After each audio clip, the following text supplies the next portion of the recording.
ہاجرہ کا یہ بار بار صفا مروہ پر چکر لگانا، یہ اللہ تعالیٰ کو اس قدر پسند آیا کہ اللہ تعالیٰ نے حج و عمرہ کرنے والے حاجیوں کو یہ حکم دے دیا کہ وہ میری پیاری بندی کی سنت کو زندہ کرتے ہوئے وہاں صفا مروہ پر ساتھ ساتھ چکر لگائیں۔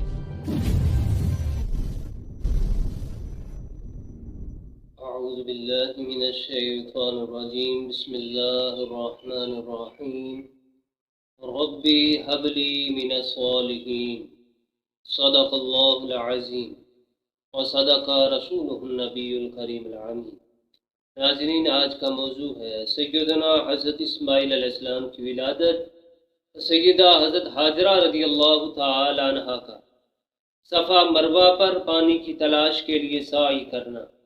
قرآن مجید فرقان حمید کی جو آیت مبارکہ آپ کے سامنے پڑھنے کا شرف حاصل ہوا، اس میں اللہ تعالیٰ نے حضرت ابراہیم خلیل اللہ علیہ السلام کی مانگی ہوئی دعا کا ذکر فرمایا۔ آپ نے عرض کی، ربی حب لی من الصالحین، الہی مجھے نیک بیٹا عطا فرما۔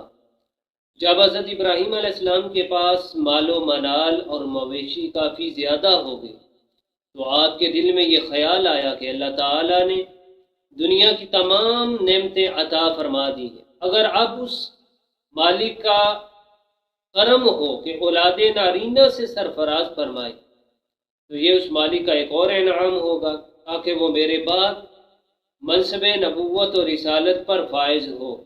حضرت ابراہیم علیہ السلام نے دعا مانگی جو بارگاہ الہی میں قبول ہو گئی۔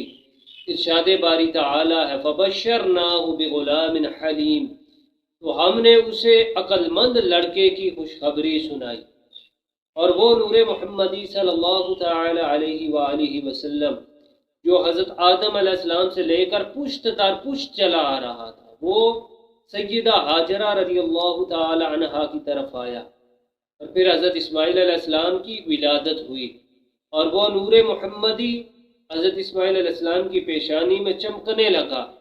حضرت ابراہیم علیہ السلام کی جو دوسری زوجہ تھی حضرت ہاجرہ رضی اللہ تعالی، حضرت سارہ رضی اللہ تعالی عنہ، حضرت سارہ بے اولاد تھی چونکہ ان کے ہاں کوئی اولاد نہ تھی۔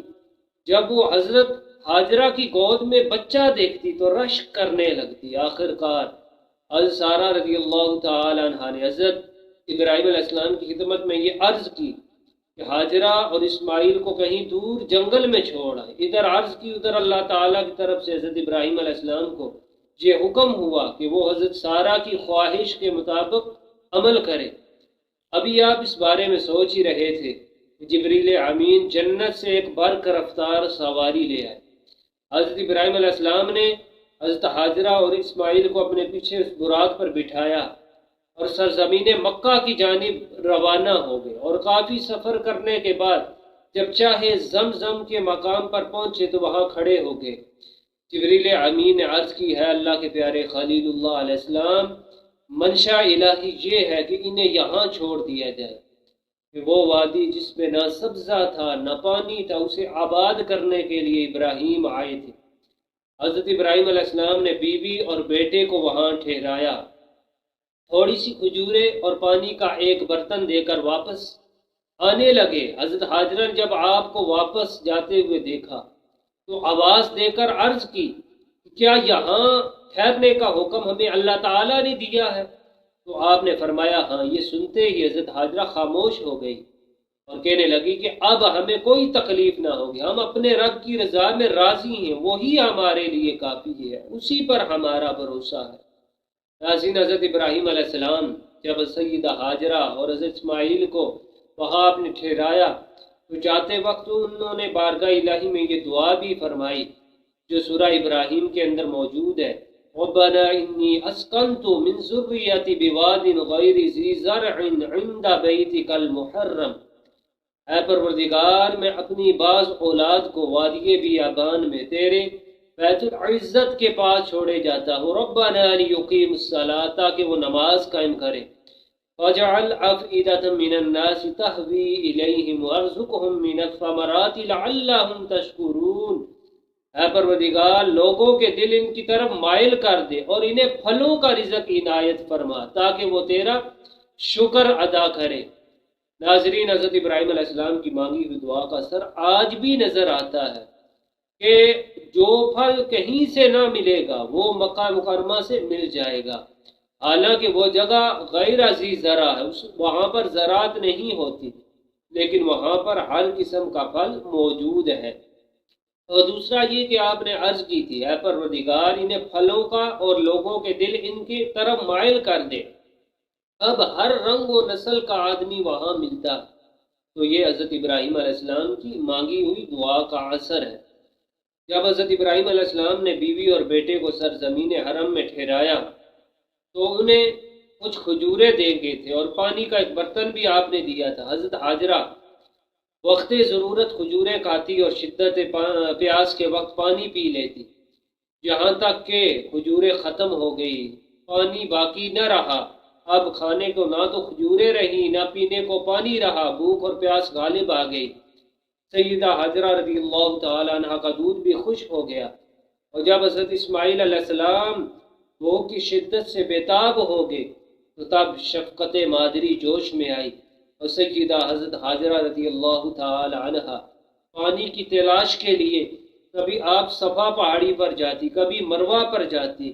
حضرت حاجرہ رضی اللہ تعالی عنہ کو جب بچے کا خیال آتا تو واپس آ کر لخت جگر کو دیکھ جاتی۔ حضرت حاجرہ کا یہ بار بار صفا مروہ پر چکر لگانا یہ اللہ تعالیٰ کو اس قدر پسند آیا کہ اللہ تعالیٰ نے حج و عمرہ کرنے والے حاجیوں کو یہ حکم دے دیا کہ وہ میری پیاری بندی کی سنت کو زندہ کرتے ہوئے وہاں صفا مروہ پر ساتھ ساتھ چکر لگائیں۔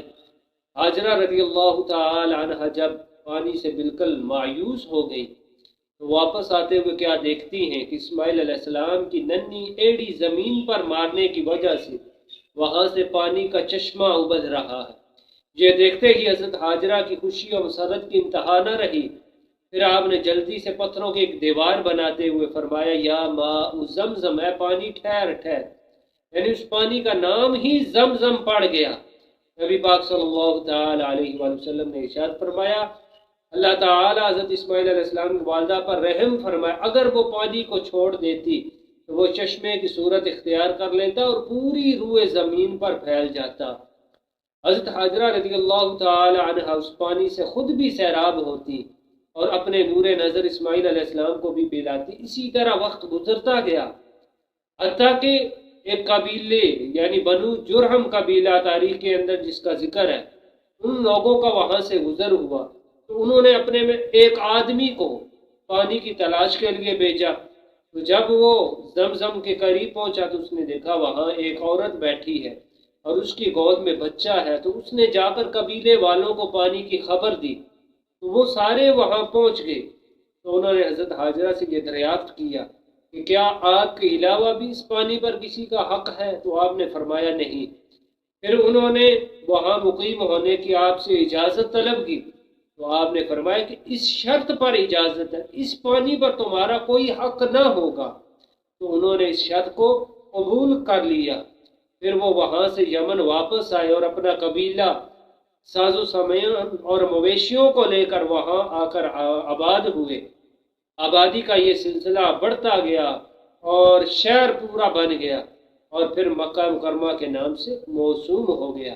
اس طرح یہ سیدہ حاجرہ رضی اللہ تعالی عنہ اور حضرت اسماعیل علیہ السلام وہاں رہے اور پھر یہ آبادی کا سلسلہ بڑھتا گیا۔